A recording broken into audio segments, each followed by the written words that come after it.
Hi ರೀ ಇವತ್ತು ಅಡುಗೆ ಎಲ್ಲ ಆಗೈತಿ, ನಾಷ್ಟ ಆಗೈತಿ. ರಾತ್ರಿ ಒಂದು ಸ್ವಲ್ಪ ಶಾವಿಗೆ ಉಪ್ಪಿಟ್ಟು ಮಾಡ್ಬೇಕು ಅಂದ್ಕೊಂಡೀನಿ. ಸೊ ಅದಕ್ಕೆ ಪ್ರಿಪ್ರೇಷನ್ ಅಂತೇನಿಲ್ಲ. ಇಂಥ ಟೈಮ್ ಒಳಗೆ ನಾನು ಇದು ಅಗಸಿ ಚಟ್ನಿ ಮಾಡ್ಬೇಕು ಅಂದ್ಕೊಂಡೀನಿ. ಈ ಥರ ಚಟ್ನಿ ಪುಡಿ ಅದೈತಲ್ಲ ಅವನ್ನೆಲ್ಲ ಮಾಡಿ ಇಟ್ಕೊತೀನಿ.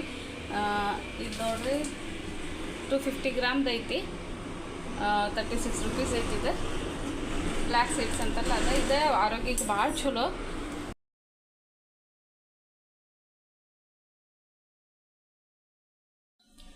ಇದು ಹೈ ಇದು ಇರ್ತೈತಿ, ಐರನ್ ಇರ್ತೈತಿ, ಆಮೇಲೆ ಒಮೆಗಾ 3 ಇರ್ತೈತಿ. ಇದು ಹೇರ್ಸ್ಗೆ, ಸ್ಕಿನ್ಗೆ, ಕಣ್ಣಿಗೆಲ್ಲ ಭಾಳ ಚಲೋ, ವೆಯ್ಟ್ ಲಾಸ್ಗೆ ಭಾಳ ಚಲೋ. ಜಸ್ಟ್ ಇದನ್ನು ಡೈಲಿ 1 ಟೀ ಸ್ಪೂನಷ್ಟು ಚಟ್ನಿ ತಿಂದ್ರೆ ಸಾಕು.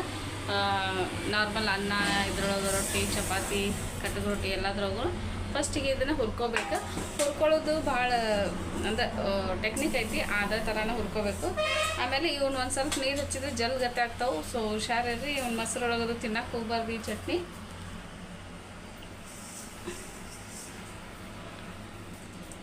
ಹೇರ್ಸ್ಗೆ, ಕಣ್ಣಿಗೆ, ಸ್ಕಿನ್ಗೆ ಭಾಳ ಚಲೋ ಇವು.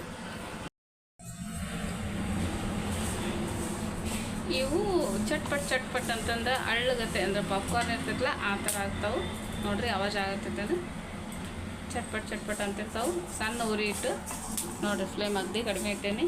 ಇವನ್ನ ಚಲೋ ತಂಗೆ ಹುರ್ಕೋಬೇಕು.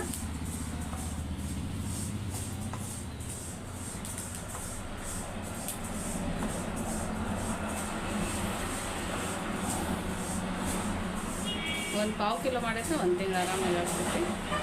ಹುರ್ಕೊಂಡೇನೆ. ಈಗ ಇದಕ್ಕೆ ಮಿಕ್ಸರ್ಗೆ ಹಾಕೋದೈತಿ. ಸ್ವಲ್ಪ ಜೀರಿಗೆ ಹಾಕ್ತೇನೆ, ಆಮೇಲೆ ಒಂದು ಸ್ವಲ್ಪ ಅರಿಶಿನ ಪುಡಿ, ಆಮೇಲೆ ಒಂದು ಸ್ವಲ್ಪ ಖಾರ ಪುಡಿ, ಸ್ವಲ್ಪ ಬೆಳ್ಳುಳ್ಳಿ ಹಾಕಿದೆ, ಸ್ವಲ್ಪ ಅರಿಶಿನ ಇದು ಉಪ್ಪು ಹಾಕ್ತೇನೆ.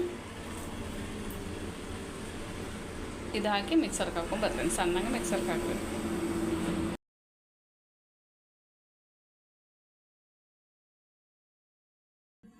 ನೋಡಿರಿ, ಮಿಕ್ಸರ್ಗೆ ಹಾಕೊಂಡ್ಮೇಲೆ ಹಿಂಗಾಗೈತಿ. ಇಷ್ಟು ಸಣ್ಣ ಹಾಕಬೇಕು, ಆಗ ಆಗ್ತೈತೆ. ಒಂದು 2 ಮಿನಿಟ್ಸಾಗ ಆಗ್ತೈತಿ. ಇದ್ರಾಗ ಮತ್ತು ನೀವು ಖಾರ ಉಪ್ಪು ಇನ್ನೊಂದು ಸ್ವಲ್ಪ ಹೆಚ್ಚು ಹಾಕಿದ್ರೆ ಇದು ಮಾಡ್ಕೋಬೋದು. ಅಥವಾ ಕರಿಬೇವು ಎಲೆ ಬೇಕಂದ್ರೂ ಹಾಕೋಬೋದು. ಸ್ವಲ್ಪ ಅವನು ಫ್ರೈ ಮಾಡಿ ಕಟ್ಟಕ್ಕಾದ್ಮೇಲೆ ಪುಡಿ ಮಾಡ್ಬೋದು. ಇದನ್ನು ಒಂದು 2-3 ತಿಂಗಳು ಇಟ್ಟರೆ ಏನಾಗಂಗಿಲ್ಲ.